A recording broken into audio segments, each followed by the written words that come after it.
ये कथा किसी साधारण योद्धा की नहीं है।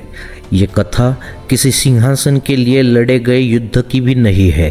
ये कथा है उस क्षण की जब धैर्य टूट जाता है, जब संयम चुप हो जाता है और जब धर्म स्वयं हथियार उठा लेता है।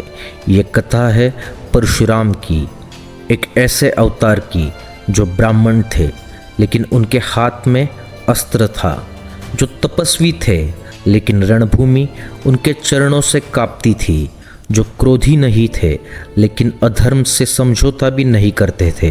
हिमालय की गोद में घने वनों और शांत नदियों के बीच एक तपोवन था। यहाँ रहते थे महर्षि जमदग्नि, वेदों के ज्ञाता, तप के प्रतीक और ब्रह्मज्ञान में लीन। उनकी पत्नी थी रेणुका, संयम, पवित्रता और धैर्य की मूर्ति। कहा जाता है रेणुका नदी से प्रतिदिन कच्चे मिट्टी के घड़े में जल लाती थी और उनका तप इतना प्रबल था कि वो घड़ा कभी टूटता नहीं था। इसी आश्रम में जन्म हुआ 5 पुत्रों का। 4 पुत्र सामान्य थे, ज्ञान, संयम और आज्ञाकारिता में रत, लेकिन 5वां पुत्र सबसे छोटा, सबसे शांत, सबसे अलग। उसका नाम रखा गया राम। बालक राम अन्य बच्चों की तरह न अधिक हंसता था न अधिक बोलता था। वह घंटों बैठकर वन को निहारता था, पक्षियों की उड़ान देखता, हिरणों की चाल समझता। ऋषि जमदग्नि कई बार कहते, ये बालक शब्दों से नहीं कर्म से बोलेगा। राम का शरीर दुबला था लेकिन उसकी दृष्टि में अजीब सा तेज था। जब वो धनुष उठाता तो हाथ नहीं कांपते, जब वो लक्ष्य साधता तो ध्यान नहीं भटकता। ये स्पष्ट था, ये बालक साधारण नहीं है। समय बीतता गया, राम युवा हुआ। एक दिन आश्रम के निकट कुछ सैनिक आए। वे जंगल में जबरन शिकार कर रहे थे। ऋषियों ने रोका लेकिन सैनिकों ने ऋषियों का अपमान किया। ये राम का अधर्म से पहला साक्षात्कार था। उस दिन उसने पहली बार समझा, शांति तब तक ही सुरक्षित है जब तक अधर्मी उसे कमज़ोर समझते हैं। युवा राम ने तपस्या का मार्ग चुना। हिमालय की ऊंचाइयों में कठोर तप, भूख, ठंड, वर्षा कुछ भी नहीं रुका। वर्षों तक वो केवल एक मंत्र जपता रहा, धर्म।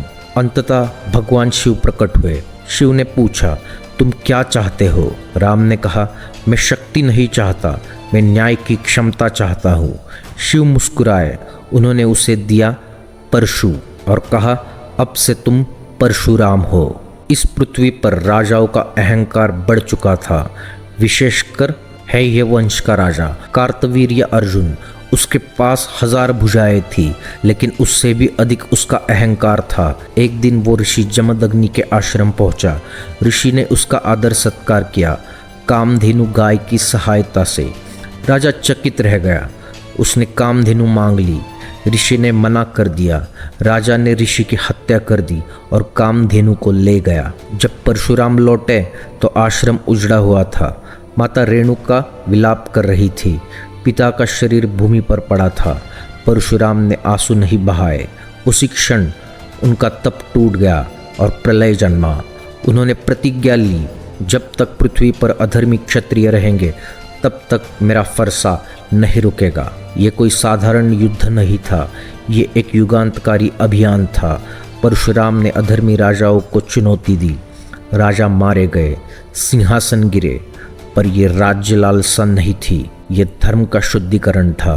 कहा जाता है परशुराम ने 21 बार पृथ्वी को अधर्मी क्षत्रियों से मुक्त किया। एक दिन ऋषि जमदग्नि ने पुत्रों की परीक्षा ली। उन्होंने आदेश दिया, रेणुका ने क्षणिक विचलन किया है, उसका वध करो।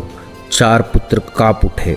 परशुराम आगे बढ़े, बिना प्रश्न, बिना क्रोध, केवल आज्ञा पालन। उन्होंने माता का सिर काट दिया। ऋषि प्रसन्न हुए और वर मांगने को कहा। परशुराम ने कहा, मेरी माँ को जीवित करे और मेरे भाइयों को क्षमा करे। युद्ध के बाद परशुराम थक चुके थे।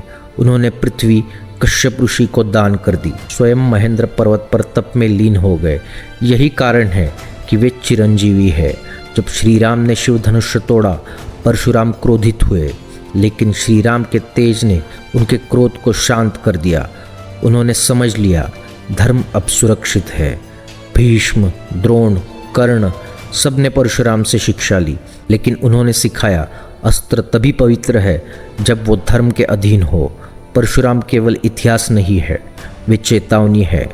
जब समाज में अत्याचार सीमा पार करता है, जब न्याय मौन हो जाता है, तब परशुराम जन्म लेते हैं।